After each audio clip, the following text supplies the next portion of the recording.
Hello everyone. Bugün deniz canlılarının atılışını Anglисче öğreniyoruz. So let's start. Sea animals. Sea animals. Deniz canlıları. Fish. Fish. Balık. Caviar. Caviar. İkra. Shark.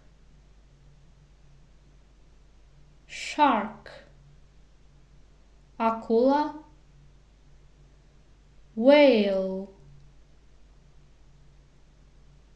Whale.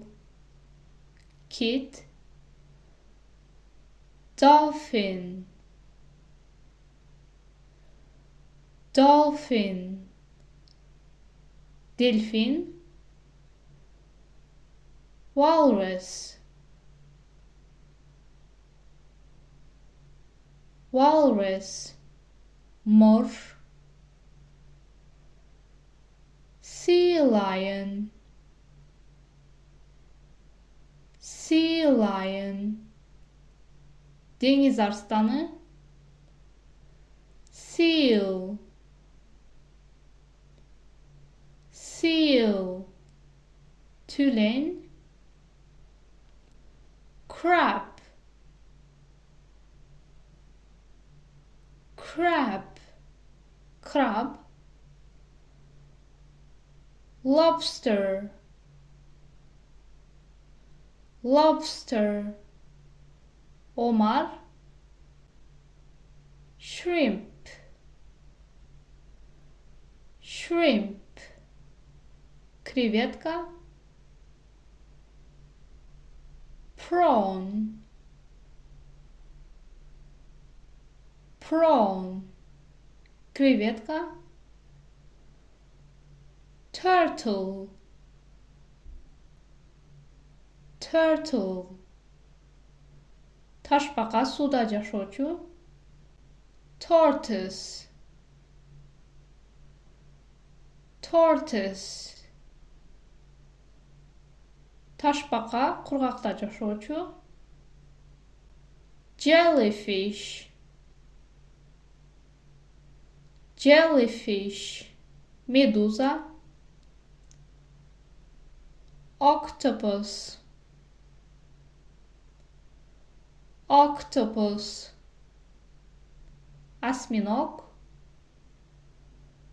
Seahorse. Seahorse. Deniz atı. Otter. Otter. Kunduz. Squid. Squid. Kalmar. Clam. Clam. Molluska. Oyster. Oyster. Устрица. Starfish. Starfish. Deniz yıldızı. Sea urchin.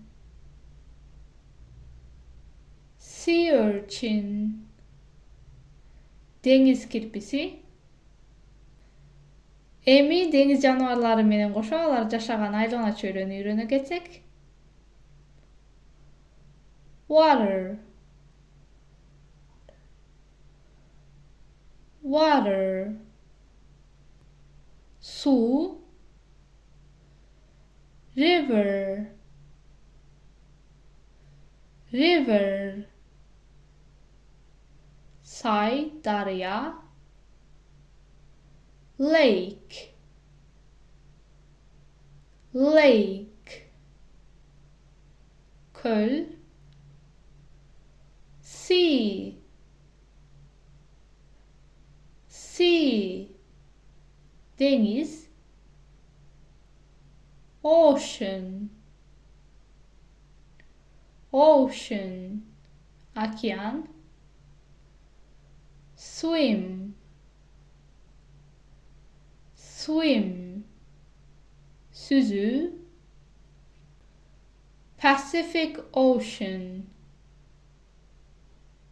Pacific Ocean, Tınç Okyanı. Atlantic Ocean, Atlantic Ocean, Atlantik Okyanı. Indian Ocean, Indian Ocean, India Okyanı. Southern Ocean, Southern Ocean, Tüştük Okyanı. Arctic Ocean, Arctic Ocean, Tündük Muz Okyanı. Bu video sizlerge biraz da olsa yardım berdi deb işenim. So with this, the video is over and see you next time. Bye bye.